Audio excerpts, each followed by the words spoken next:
ఇటీవల కురిసిన భారీ వర్షాల దెబ్బకు తెలుగు రాష్ట్రాల ప్రజలు నానా ఇబ్బందులు పడ్డారు. తెలుగు రాష్ట్రాలలో వరదల కారణంగా ప్రజలు నానా ఇబ్బందులు ఎదుర్కొన్నారు. తెలుగు రాష్ట్రాలతో పాటు దేశవ్యాప్తంగా అనేక రాష్ట్రాల్లోని ప్రజలు ఇబ్బందులు ఎదుర్కొన్నారు.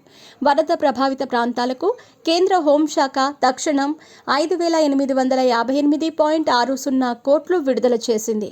కేంద్ర ప్రభుత్వం వాటాలో భాగంగా state disaster response fund, national disaster response fund advance నుంచి దేశంలోని 14 రాష్ట్రాలకు హోంశాఖ నిధులు మంజూరు చేసింది. ఆంధ్రప్రదేశ్కు 1,036 కోట్లు, తెలంగాణకు 416.80 కోట్ల వరద సాయం కింద నిధులు ప్రకటించారు. తెలంగాణ, ఆంధ్రప్రదేశ్తో సహా దేశంలోని పలు రాష్ట్రాల్లోని వరద ప్రభావిత ప్రాంతాల్లో కేంద్ర బృందాలు పర్యటించిన విషయం తెలిసిందే. కేంద్ర బృందాలు ఇచ్చిన ప్రాథమిక నివేదిక ఆధారంగా నష్టాన్ని అంచనా వేసిన కేంద్ర హోంశాఖ తక్షణ సాయంగా ఈ నిధులు కేటాయించింది.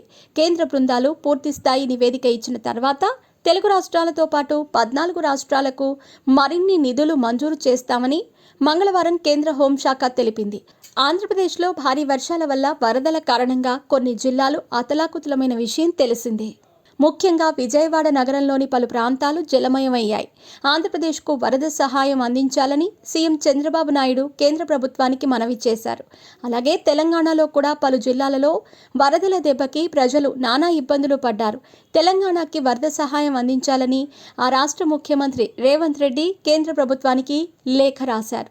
తెలుగు రాష్ట్రాలతో పాటు పశ్చిమ బెంగాల్, త్రిపుర, సిక్కిం, నాగాలాండ్, మిజోరాం, మణిపూర్, కేరళ, హిమాచల్ ప్రదేశ్, గుజరాత్, అస్సాం, బీహార్ రాష్ట్రాలకు మంగళవారం కేంద్ర హోంశాఖ వరద సహాయం ప్రకటించింది.